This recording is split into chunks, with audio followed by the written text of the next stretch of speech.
Olá pessoal, tudo bem? Você está na TV Câmara e esse é o Questão de Ordem. E nesse espaço destinado aos vereadores, o nosso bate-papo hoje é com o vereador do PSOL, João Paulo Rilo. Vereador, muito obrigado por participar com a gente. Queria começar perguntando ao senhor, tem uma discussão muito grande aqui na casa, os vereadores pressionando pela convocação de servidores da saúde. Já houve reuniões nesse sentido. Queria saber agora como é que a Câmara pode atuar para ajudar essas pessoas e também como essas pessoas, uma vez convocadas, podem ajudar a reforçar aí os sistemas de saúde e outras áreas que têm esses aprovados aguardando a convocação. Muito obrigado. Olha, foram feitas algumas reuniões com o secretário de saúde. É que infelizmente por conta da pandemia foram reuniões às vezes restritas com o vereador, de maneira virtual, em que ele reconhece a necessidade de contratar os agentes de endemias, principalmente, ele reconheceu isso, já tinha uma demanda antes, com a pandemia aumentou, porque parte deles que fazem especialmente o combate à dengue, eles foram deslocados por conta da Covid, então tem uma demanda real, e, independente da pandemia, ela só agravou na pandemia, e tem outros profissionais de saúde, de todas as áreas, né, que estão esperando para ser contratados. A prefeitura prefere fazer contratação temporária do que chamar aqueles que eles mesmos possibilitaram com concurso público. É um pouco incompreensível essa política. E a Câmara pode, né, fazer muita coisa.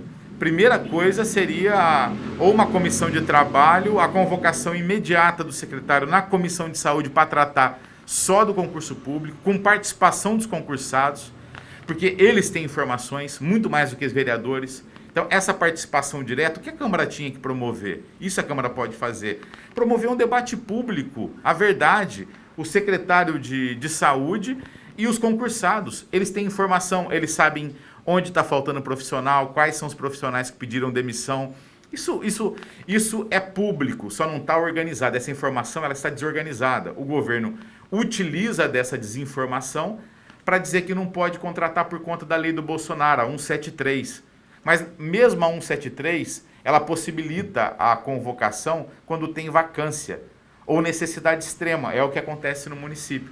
Então, ou seja, o município está vitimando, está penalizando aquelas pessoas que estudaram, foram aprovadas num concurso, existe uma demanda real para que elas ocupem esse espaço e elas não ocupam esse espaço. O secretário prefere contratar de maneira né, particular, contrato temporário, ao invés de contratar pelo concurso público. E isso a gente está falando da saúde, tem outras áreas aí, como você mesmo disse antes, SEMAI, etc., aguardando essa convocação. Exatamente, você tem ainda na educação, você tem concursos atrasados na educação, que também tem vacância, você tem da Fazenda e você tem do SEMAI ainda. E os concursados do SEMAI também apontam a necessidade. Nós pedimos uma reunião pública entre o superintendente do SEMAI e os concursados e ela não foi possível até hoje. Então a Câmara, o presidente da Câmara pode insistir. Porque, olha, a melhor forma da gente saber a verdade, a demanda, é ouvindo quem prestou o concurso. Primeiro que ele está qualificado, ele foi aprovado. Segundo que ele acompanha tudo. Até porque tem um interesse imediato. Então, quem mais sabe da necessidade, dos trâmites legais, da legislação, são os aprovados. E nós precisamos dar voz a eles. A Câmara precisa dar voz a eles e expor essa contradição do governo. Voltando à saúde, o senhor falou na reunião com o secretário, ao final da reunião, que iria propor uma comissão especial de vereadores para analisar a miúde os dados apresentados, é muito dado. Como é que está essa comissão? Quais são os seus planos daqui para frente? Olha, o ideal seria uma CPI. Esse é o ideal. Aliás, eu comecei a discutir a possibilidade de uma CPI bem antes da instalação da CPI do Senado. Hoje é a pauta principal, né, da imprensa brasileira, é a CPI. Por quê? Porque você não pode promover, né, um assassinato em massa como esse, jamais, não tem precedente na história brasileira de um massacre como esse, sem colocar ninguém no banco dos réus. é necessário explicar para a nação brasileira o que levou o Brasil a ser o epicentro da pandemia no mundo e vitimar milhares e milhares de pessoas. E isso também aconteceu na nossa cidade. Se a gente fica indignado e defende uma CPI nacional pelo que aconteceu no Brasil, aplica a proporcionalidade de mortes em Rio Preto, que você vai ficar mais chocado ainda. Rio Preto é a cidade do estado de São Paulo em que você tem maior risco de pegar Covid e de morrer de Covid. É a cidade que mais mata pessoas, né, pela Covid-19. Então, é mais do que necessário uma CPI. E mais, tem fatos determinados. Para falar um. O ano passado, em dezembro, a prefeitura me fez uma campanha em que uma das frases principais da campanha era: Rio Preto está vencendo a Covid. Gastou R$300 mil com isso. Mas não gastou R$300 mil com contratação de pessoas, com leitos, com equipamento para preencher uma UTI. Ou seja, tem fato determinado para uma CPI. Mas a CPI aqui seria muito difícil de ser aprovada, nesse momento pelo menos. Eu propus uma SEV, que não tem poder de convocação, que é uma comissão de estudos e trabalhos. Aliás, eu desconheço que alguma SEV teve rejeição aqui na casa. Essa me parece que vai ter. Até agora a gente empacou em 4 assinaturas. Por que isso? Porque existe um sequestro do Poder Legislativo por parte do Poder Executivo. O governo Edinho sequestrou a Câmara.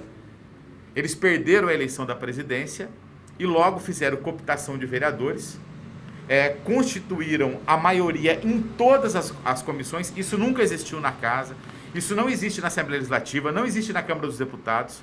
Respeita-se a proporcionalidade, a oposição também preside comissões, e aqui só tem um vereador de oposição declarado, que sou eu. Os outros são independentes e a maioria do governo. Nenhum desses vereadores de oposição independentes preside uma comissão, sendo que todos poderiam presidir uma comissão e ainda sobraria comissão para um vereador presidir 2 comissões. Ou seja, o governo conquistou a maioria, passou o trator. Eles sequestraram o Poder Legislativo. A gente não consegue aprovar convocação de secretário, nem em comissão, nem no plenário. Agora estamos com dificuldade de aprovar uma SEV. A CPI proposta pelo RICE, que tinha fato determinado, escandaloso, que era a superlotação do ônibus, contrariando um decreto do próprio prefeito, não conseguiu atingir as 6 assinaturas. A SEV, que é a Comissão de Estudos, não é a Comissão Parlamentar de Inquérito, temos 4 assinaturas até agora. Ou seja, nós vamos insistir. Não conseguindo, nós vamos fazer uma denúncia pública desse sequestro político, um sequestro da democracia, feita pelo Edinho Araújo, e vamos continuar o trabalho. Vamos fazer um trabalho com 2, 3, 4 vereadores. Quem topar, nós vamos montar uma comissão e vamos fazer um trabalho. Pedir ajuda de voluntariados técnicos, advogados, de médicos, de cientistas, e vamos fazer um trabalho e mostrar para Rio Preto o que aconteceu. Porque a cidade que tem um dos maiores números de médico por habitante, que tem uma estrutura de saúde fantástica, é a cidade que mais mata por Covid no estado de São Paulo. Precisa ter uma resposta para isso. Durante a reunião com o secretário de Saúde, promovida pela comissão, o senhor comparou muito Rio Preto com Araraquara, a questão do lockdown. Araraquara teve um lockdown de verdade durante 15 dias e hoje colhe os resultados. Rio Preto, se eu não me engano, foram apenas 5 dias efetivos de um lockdown. Queria que o senhor falasse das diferenças. Tem uma grande diferença, porque o lockdown, pura e simplesmente, é apenas um decreto de lockdown, sem diálogo, sem rede de proteção social, não é um lockdown, é uma tortura. Então, Rio Preto viveu uma tortura durante 5 dias, que não tinha fiscalização adequada, não tinha rede de proteção social, e o governo fez de propósito. Como ele não conversou com os comerciantes, não conversou com a sociedade, não fez um trabalho para realizar o lockdown, obviamente que a pressão foi muito grande. O prefeito usa essa pressão criada pelo próprio governo e começa a afrouxar. Aí não tem como dar certo. Araraquara não fez só lockdown. Araraquara organizou a sua rede de proteção, Araraquara aumentou as testagens, fez mapeamento do vírus, fez brigadas de saúde. Se eu não me engano, são no mínimo 26 brigadas de saúde, que vai na casa de quem contraiu o vírus, orienta o isolamento. Se a pessoa não conseguir se isolar naquela casa, leva para um outro lugar, um outro espaço mais adequado. Ou seja, isso é responsabilidade. Nós não estamos falando de uma cidade de 10 mil habitantes, rica. Nós estamos falando de uma cidade de 250 mil habitantes, também com complexidades, com problemas, que conseguiu fazer, Rio Preto poderia fazer.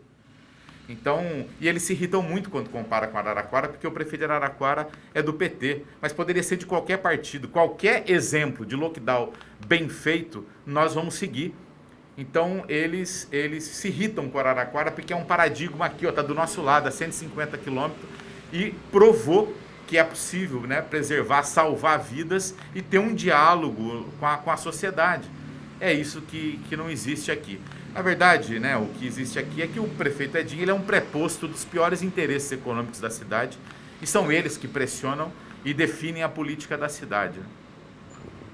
Durante a mesma reunião, o senhor chegou a propor um debate público entre a equipe da saúde, o comitê de enfrentamento e especialistas independentes. O senhor citou o próprio Nicoleles, o virologista Atilia Marino, o que foi rejeitado pelo secretário. Surpreendeu o senhor vai insistir nessa proposta?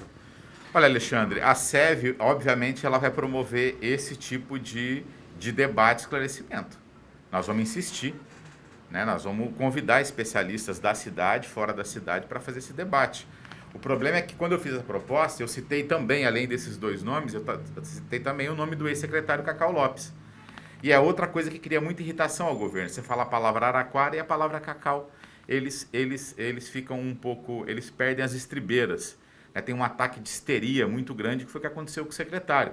Então ele contaminou a minha proposta, dizendo que não ia fazer, ele rivalizou com o Cacau, dizendo que o Cacau ia fazer disputa ideológica, que ele era técnico. Primeiro que ele não é técnico apenas coisa nenhuma, ele é técnico e principalmente político.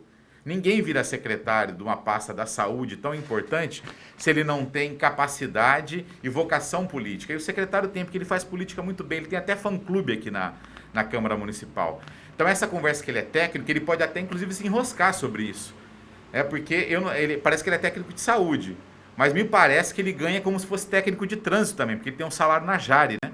Então tá vendo como é perigoso isso? Ele é político sim. E serve a um governo que tem uma orientação política, infelizmente, de morte na cidade. E ele não reconhece isso. Então, quando eu falei do nome do Cacau, ele logo já achou uma justificativa para falar que não vai fazer debate público nenhum. Mas eu não falei apenas do Cacau, eu citei outros nomes e tem dezenas de nomes que topariam fazer o debate. Aliás, tem muito médico com uma outra postura no Brasil, que além de estar atendendo lá na ponta, né, o tempo inteiro, com muita vocação, eles ainda reservam tempo para fazer lives, orientações e uma luta pela vacina e pelas medidas protetivas corretas. São essas pessoas que nós queremos ouvir, porque Rio Preto está com uma versão única. Quem acompanha as sessões da Câmara, imagina que esses vereadores estão morando numa outra cidade, não na cidade que vitimou mais de 1.700 pessoas. Esses nomes que o senhor citou publicamente defendem o lockdown de no mínimo 14, 15 dias para estancar a transmissão, interromper o ciclo de transmissão do vírus. Por outro lado, a gente sabe que Rio Preto tem uma pressão muito grande do setor econômico. Qual a posição do senhor e como equalizar, como balancear esses dois lados, né? O problema é que essa medida de meio lockdown, de mini lockdown, só prejudica um setor. Tem um setor que está pagando a conta quase que sozinho desde o começo. Os pequenos e médios comerciantes, bares e restaurantes. O comércio da cidade, que é uma potência. Eles que empregam, que geram renda, são os maiores geradores de emprego e renda, estão pagando sozinho. Porque os grandões não estão pagando nada na pandemia. Pelo contrário, estão aumentando a sua lucratividade. Essa é a posição do governo. Que se você faz um lockdown sério, faz o que você tem que fazer, um lockdown com proteção social, com testagem, com brigadas de saúde, um mapeamento do vírus, você diminui. Não que não possa voltar, uma vez que não tem imunização geral. Pode ter ondas, mas aí você diminui a sangria, aí volta ao normal. Teve necessidade, recua novamente. Infelizmente, isso é que tem que acontecer. Araraquara aconteceu isso. Araraquara, no começo, conseguiu estancar, foi abrindo o seu comércio, até as aulas voltaram, apareceu uma nova variante, eles tiveram que retroceder, fazer novo, mas fizeram novo lockdown, salvaram vidas, né, e voltaram às atividades. Rio Preto não consegue fazer isso, porque na verdade não tem comando político, tem um comando econômico na cidade. Falta comando político. Então é isso que acontece. Então dá a impressão que a gente está exagerando, não é, né? São números. Eu falo em número da realidade, de estatística. O que está acontecendo com o Rio Preto é isso que está acontecendo. Então o que eu defendo em relação a especialmente bares, restaurantes e o comércio da cidade? Nós precisamos dialogar. Tem que ter política de incentivo, tem que ter política de parcelamento das dívidas, tem que ter carência, tem que ter política para eles. E uma outra coisa, você tem que fazer auxílio emergencial.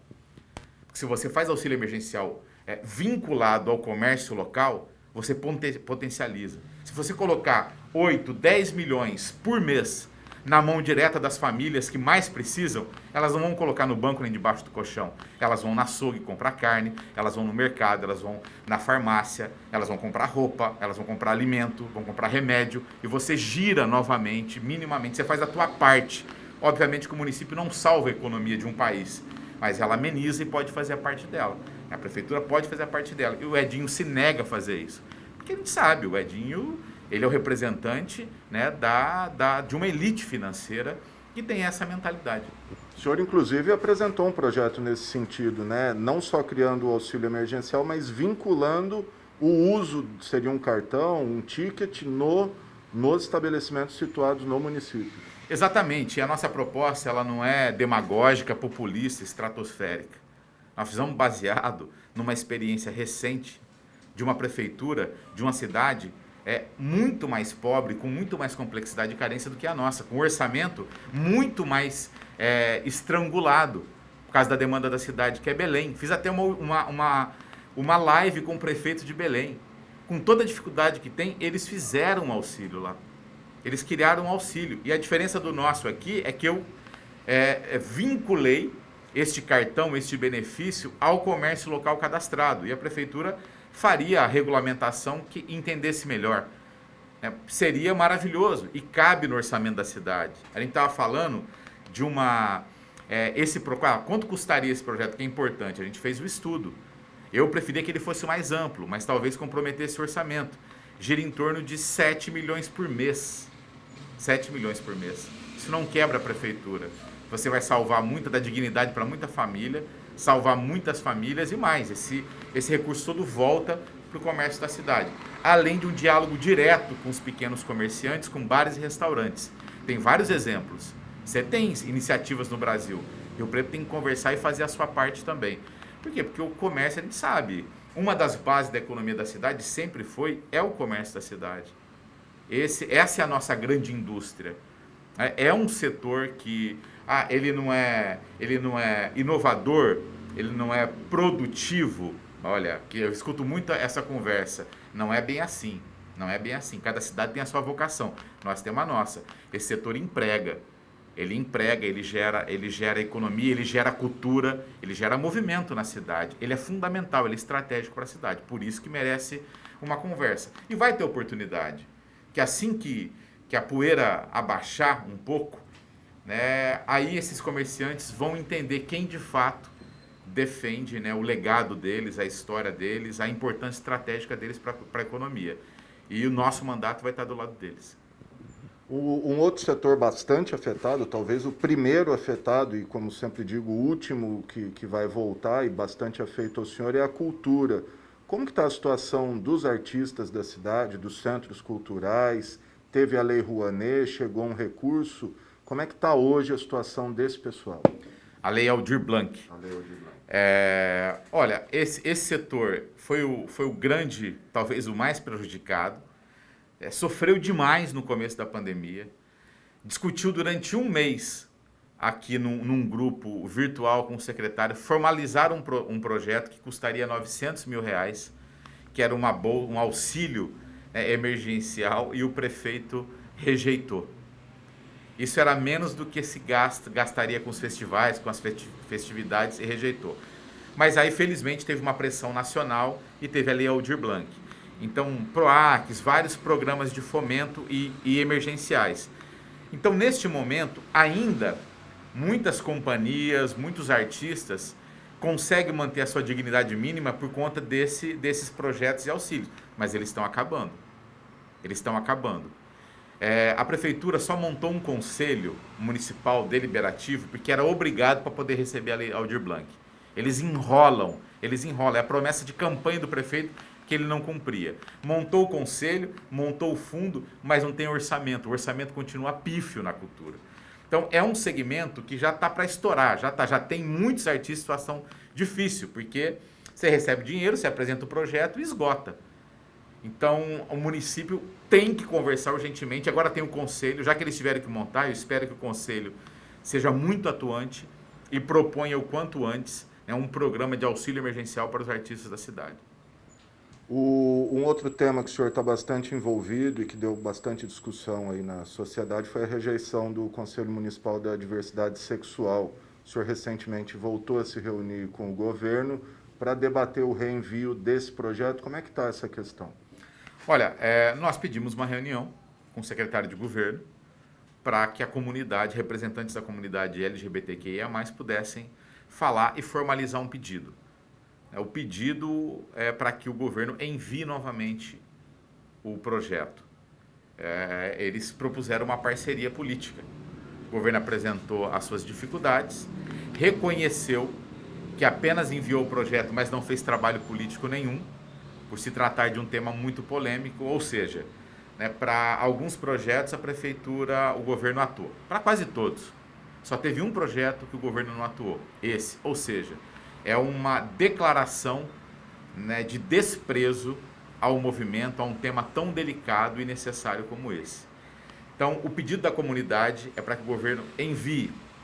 O secretário ficou de conversar com o prefeito e dar uma resposta. O secretário disse ali que, no entendimento dele, e foi importante até ele falar isso, essas matérias são concorrentes, que o Poder Legislativo também poderia apresentar. O movimento insistiu, a gente gostaria que o governo apresentasse. Se o governo falar que não vai apresentar, aí o movimento vai discutir a estratégia. Já iniciaram um processo de conversa com os vereadores, eu tenho certeza que se a votação fosse hoje, por tudo que aconteceu, pela unanimidade que foi o tema na imprensa, o placar não seria o mesmo. Ou seja, então existe um avanço.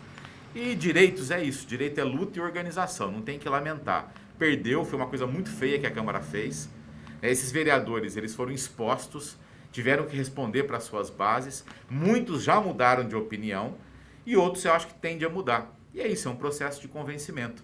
Por quê? Trata-se de um conselho de direito. Não estão montando uma central de apologia a nada. E outra coisa, sexualidade ela não tem ideologia. Teve um vereador que falou isso, falou que questão de ideologia sexual. Não existe ideologia sexual. Existe orientação sexual. Não sou eu que estou falando. São psicólogos do mundo inteiro que estudaram o tema, que ajudaram a formular políticas públicas. E o conselho é para acolher pessoas que vivem num conflito, que vivem oprimidas, que sofrem preconceito, violência, desde que nascem. Tem por que essa pessoa tem conflito? Por causa dela? Porque ela é anormal? Não. É porque ela nasce com uma natureza numa sociedade que não está preparada para acolher e receber. Então é assim, faz parte da evolução humana. A gente detecta essas dificuldades e vai trabalhando. E o Conselho da Diversidade é isso, é para acolher pessoas que não são acolhidas, que sofrem preconceito. É bom registrar uma coisa, o Brasil é o país, é o 5º ano consecutivo, ou o 6º. O Brasil é o país que mais comete crimes e homicídios contra a população LGBTQIA+. Isso é muito sério. Catanduva é uma cidade muito menor que a nossa. Já tem conselho desde 2017 lá. Várias cidades no estado de São Paulo têm conselho. É isso mesmo? Rio Preto vai ser a vanguarda do atraso no estado de São Paulo? Então é muito sério o que aconteceu aqui. Nós vamos trabalhar na sociedade, tem muito apoio social, apoio da imprensa, para que esse projeto seja pautado novamente e seja aprovado. Legal. Vereador, para a gente encerrar essa conversa nessa questão de ordem, o senhor está no PSOL, partido mais à esquerda. 2022 temos eleições nacionais majoritárias. Queria que o senhor fizesse um panorama de como que o senhor está vendo o posicionamento da esquerda hoje e a sua projeção aí tanto para a disputa estadual quanto federal. Olha, eu defendo uma unidade de centro-esquerda e até mais ampla, se necessária, para derrotar esse projeto perigoso, um projeto ameaçador da democracia, um projeto ultraliberal de desmonte do Estado brasileiro, comandado pelo Bolsonaro. com contornos e viés fascista, que pode levar o Brasil a um regime fascista. Ainda não, mas ele tem iniciativas fascistas, né, de supremacia de uma determinada etnia, de determinado, né, núcleo social. Ele defende, ele é autoritário, ele não respeita direitos, ele expôs a população, né, o tempo inteiro. O governo dele é um governo que só retira direitos, que destrói o Estado. Então a prioridade é recuperar a democracia brasileira, né, a civilidade entre as pessoas, e para isso é necessário. A esquerda precisa criar um programa.